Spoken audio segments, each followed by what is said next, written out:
ओम श्री गणेशाय नमः। 8वें स्कंद का शुभ आरंभ करते हैं। इसके पहले अध्याय का शुभारंभ। श्री राधे राधे सबको। इसमें सद्भावना, मिश्र वासना और असद्वासना का वर्णन किया गया है। सबको राधे राधे। हरि तुम हरो जन की भीर, द्रौपदी की लाज राखी तुम बढ़ायो चीर। भगतन कारण रूप नर हरि धरियो आप शरीर, हिरण्य कश्यप मार लिनो धरियो नाही धीर। बुढ़ते गजराज राख्यो कियो बहार नीर, दासी मेरा लाल गिरधर दुख जहाँ तहाँ पीर। श्री राधे राधे सबको। प्रथम स्कंद के शिष्यों का अधिकार बतलाया गया है। अधिकार के बिना ज्ञान शोभा नहीं देता। अनअधिकारी मनुष्य ज्ञान का दुरुपयोग करता है। दूसरे स्कंद में ज्ञान का उपदेश किया है। वहाँ मनुष्य मात्र का कर्तव्य क्या है यह बताया गया है। मनुष्य जीवन भोग भोगने के लिए नहीं दिया गया। ईश्वर की आराधना करके ईश्वर को पाने के लिए मनुष्य शरीर दिया गया है। श्री राधे राधे। तीसरे स्कंद में ज्ञान को जीवन में किस प्रकार उतारना है यह कथा सुनाई गई है। इस ज्ञान को जीवन में उतारने वाले के 4 पुरुषार्थ सिद्ध होते हैं। अतः चौथे स्कंद में 4 पुरुषार्थों की कथा सुनाई गई है। 5वें स्कंद में ज्ञानी परमहंसों के और भागवत परमहंसों के लक्षण बताए गए हैं। सबके स्वामी है परमात्मा।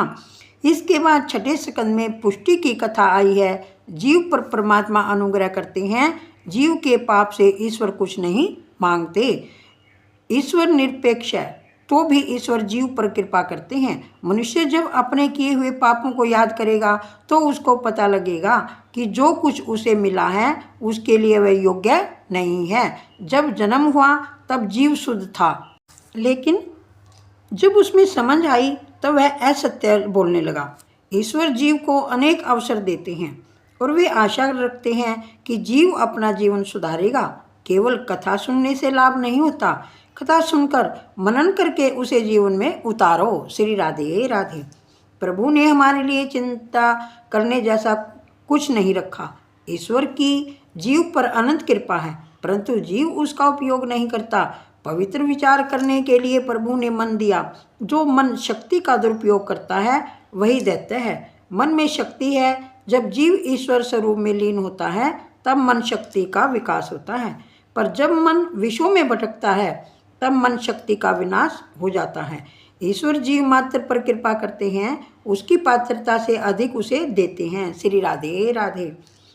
7वें स्कंद में वासना की कथा सुनाई और बताया कि प्रहलाद की सद्वासना है, मनुष्य की मिश्र वासना और हिरण्यकशिपु की असद्वासना है। हिरण्यकशिपु को संपत्ति मिली और समय भी मिला, परंतु इन सब का उपयोग उसने भोग विलास में ही बिता दिया। शक्ति का उपयोग दूसरों को दुख देने में कर दिया। श्री राधे राधे। मर्यादा के बिना भोग मनुष्य को रोगी बनाता है। भोग इंद्रियों को रोगी बनाने के लिए नहीं है, इंद्रियों को निरोगी रखने के लिए भोग है। अग्नि में लकड़ियां न डालना ही अग्नि को शांत करने का उपाय है। इसी तरह इंद्रियों को भोग न देने से इंद्रियां शांत होती हैं। भोग देने के बाद ऐसा लगता है कि इंद्रियों को शांति मिली, परंतु यह बात सत्य नहीं, उससे तो अशांति ही बढ़ती है। श्री राधे राधे। मुझे जो कुछ भी मिला है वह केवल मेरे लिए ही है, ऐसा मानना ही असद्वासना है। परमात्मा ने मुझे जो कुछ दिया है वह सबके लिए है, ऐसा सोचना ही सद्वासना है। प्रहलाद में सद्वासना थी, अतः उनको देव माना गया। हिरण्यकशिपु को उसकी असद्वासना के कारण ही राक्षस माना गया। हिरण्यकशिपु भोगवृत्ति, अहंकार और लोभ है। देव होना या देव दानव होना यह मनुष्य के हाथों में है। जगत के सब लोग पुण्य के फल की इच्छा तो रखते हैं, परंतु वे खुद पुण्य करते नहीं हैं। श्री राधे राधे। जैसे पुण्यस्य फलम इच्छन्ति पुनम न कुर्वन्ति मानवाः। सदा ध्यान में रखो कि तुम्हारे कर्म के फल तुमको ही भोगने पड़ेंगे। इसमें दोष किसका? अगर दांतों के नीचे आकर जीभ कट जाए तो दोष किसका? वह तो सहना ही पड़ेगा। भक्ति मार्ग में आगे बढ़ने का पहला साधन है संयम। संयम को धीरे धीरे बढ़ाओ। भोग मार्ग की ओर बहती हुई इंद्रिया शक्ति को प्रभु के मार्ग की ओर मोड़ दो। वासना का विनाश होने तक ब्रह्म भाव जागता है। जब तक मन में सूक्ष्म वासना है तब तक जीव ईश्वर का मिलन नहीं हो सकता। वासना ज्ञान अनुभव में विघ्न करता है। श्री राधे राधे। वासना के विनाश के लिए 8वें स्कंद में 4 उपाय बतलाए गए हैं। भागवत का फल है रासलीला।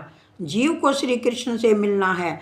एक बार श्री कृष्ण से मिल जाने के बाद जीव उनसे अलग नहीं हो पाता। श्री राधे राधे। रास में उसी को प्रवेश मिलता है जो वासना का विनाश करता है। अनेक जन्मों की वासना मन में भरी हुई है। वासना अनेक प्रकार की दुख देती है, फिर भी मनुष्य उसको छोड़ता नहीं है। ईश्वर का अनुभव हुए बिना वासना जाती नहीं। जब तक वासना में आकर्षण होगा तब तक वासना नहीं जाएगी। श्री राधे राधे। कुंभक को बढ़ाओगे तो वासना का विनाश होगा। प्राणों को शरीर में टिकाए रखोगे तो वासना का विनाश होगा। बार बार मन में ऐसा संकल्प करो कि मुझे परमात्मा से मिलना है। जब दो आत्माएं मिलती हैं तब उनके मिलने से भी यदि आनंद मिलता है तो सब प्राण सूक्ष्म रूप से जिन परमात्मा से में बसे हुए हैं उन परमात्मा से मिलते समय कितना आनंद होगा। मुझे ईश्वर से मिलना है, ऐसी कामना करो। वासना को अलौकिक बनाओ। जो दुष्ट संस्कार मन को मिले हुए हैं वे दूर हों और मन को अच्छे संस्कार मिले। इसलिए सत्संग जरूरी है। सत्संग से वासना उच्चतम बनेगी। मनुष्य बार बार जैसा बोलता है और उसका विचार करता है वैसा ही खुद बनता है। श्री राधे राधे।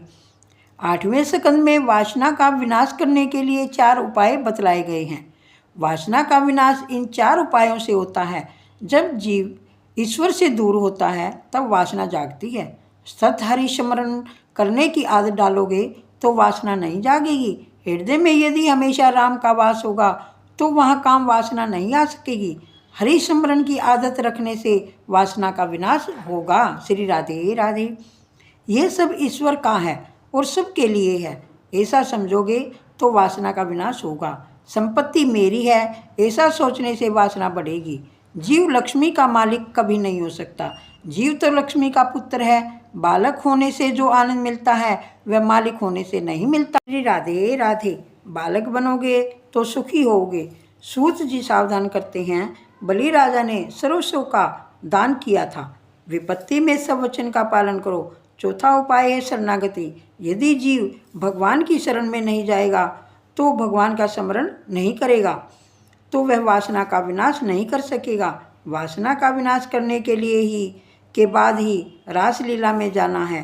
धीरे धीरे राजा परीक्षित के मन की शुद्धि करके श्री सुखदेव जी उन्हें रासलीला में ले जाएंगे। सबको राधे राधे। अध्याय का संपूर्ण हुआ। श्री कृष्ण गोविंद हरे मुरारे, हे नाथि नारायण वासुदेवा। श्री कृष्ण गोविंद हरे मुरारे, हे नाथि नारायण वासुदेवा। सबको राधे राधे। अगर कोई त्रुटि हो उच्चारण करने में तो मुझे अपना बच्चा समझकर, बालक समझकर, अज्ञानी समझकर माफ़ करना। मेरा मकसद सिर्फ भगवान की चर्चा करना है और कुछ नहीं है। श्री राधे राधे।